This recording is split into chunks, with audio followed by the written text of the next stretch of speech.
El Patagotitán Majorum no debería haber podido caminar. Físicamente es una imposibilidad.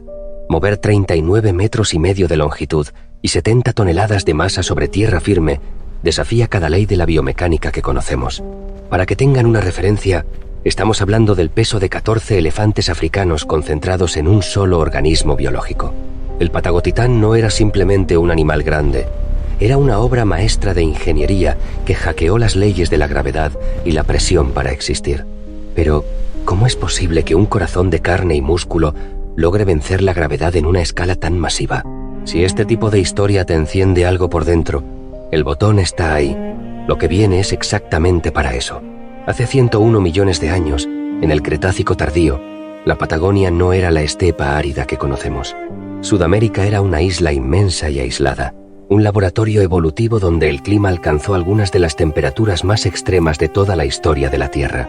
Imaginen bosques húmedos y espesos, con árboles de 15 metros de altura y extensas planicies de inundación donde el suelo era un lodazal constante, como el que hoy encontramos en la estancia La Flecha. Este entorno, saturado de recursos y calor, fue el combustible perfecto. En este paraíso húmedo, el Patagotitán alcanzó dimensiones que obligaron a su cuerpo a rediseñarse por completo. Para entender al Patagotitán, hay que dejar de verlo como un animal y empezar a verlo como una estructura arquitectónica. El primer problema era el transporte de sangre. Para que el oxígeno llegue al cerebro, el corazón debía bombear sangre hacia arriba, venciendo una columna de gravedad de 9 metros de altura. En cualquier mamífero, una presión arterial tan brutal habría reventado los vasos sanguíneos en segundos. La solución fue un sistema de válvulas especializado en el cuello que regulaba la presión, evitando el colapso vascular y permitiendo que la sangre fluyera sin destruir los tejidos. Luego estaba el peso estructural. Sostener 70 toneladas sin que los huesos se pulverizaran bajo su propia masa requería un material superior. Sus vértebras no eran simples huesos. Tenían un diseño similar a la estructura de acero de los rascacielos modernos, robustas pero optimizadas. Para no colapsar, el Patagotitán adoptó una estrategia que hoy asociamos con el cielo. Huesos huecos.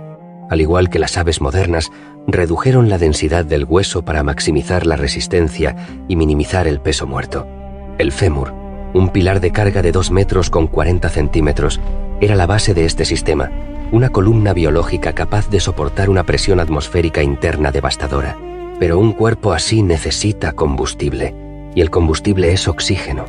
Los pulmones convencionales son ineficientes para una masa colosal. Por eso, el Patagotitán implementó un sistema de flujo unidireccional, exactamente como el de las aves actuales. Mientras que nosotros inhalamos y exhalamos por el mismo camino, el aire en el Patagotitán fluía en una sola dirección, extrayendo oxígeno con el doble de eficiencia. Era una máquina de respiración optimizada para alimentar cada célula de sus 70 toneladas. Finalmente, estaba el gasto energético. Mover un cuello de esa longitud es costoso. En lugar de levantarlo constantemente, la evidencia sugiere que el Patagotitán mantenía su cuello paralelo al suelo. De esta forma, podía barrer amplias zonas de vegetación simplemente moviendo la cabeza, sin necesidad de desplazar el resto de su cuerpo.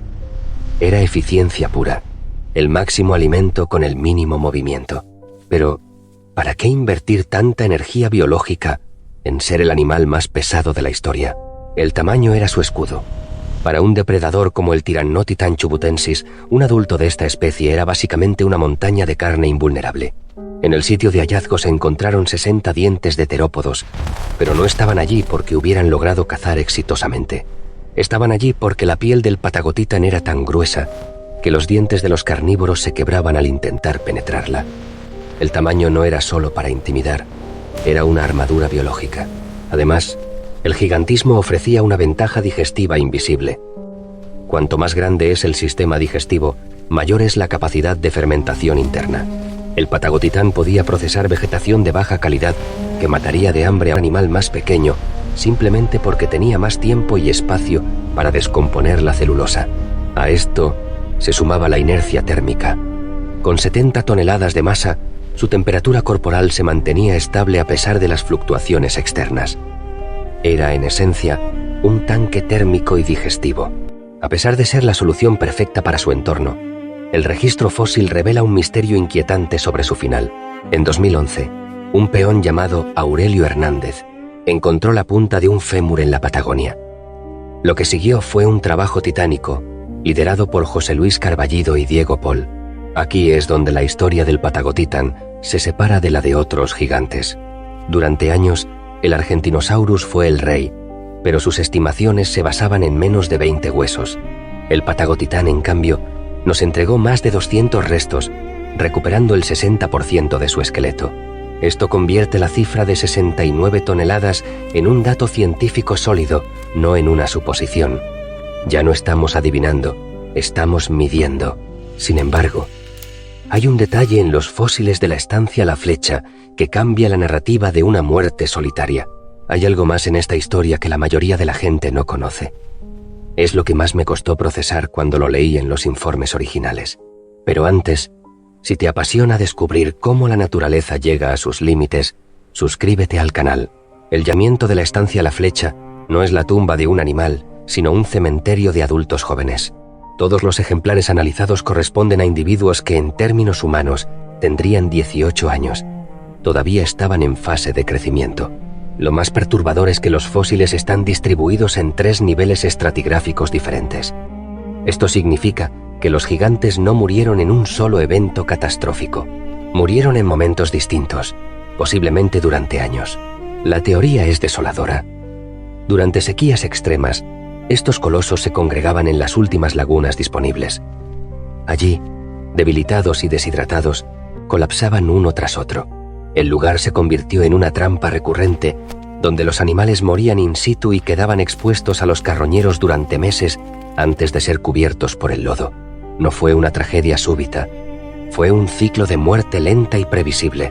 Este patrón de congregación y muerte plantea una pregunta sobre el destino de los gigantes en otros continentes. Existe una paradoja inquietante. Mientras en Sudamérica el gigantismo florecía, en América del Norte los saurópodos gigantes desaparecieron mucho antes del final del Cretácico, dejando solo especies pequeñas. ¿Fue el tamaño una ventaja que se convirtió en una condena cuando el clima cambió? Yo admito que al investigar esto, me frustra no encontrar una respuesta definitiva. La ciencia aún no sabe si ser el más grande fue lo que los hizo vulnerables. El Patagotitán representa la máxima expresión de la ingeniería biológica terrestre, un animal que llevó la física al límite absoluto. Pero esa especialización máxima es también la vulnerabilidad máxima. Cuando el entorno deja de sostener la infraestructura de un gigante, el tamaño deja de ser un escudo para convertirse en una jaula.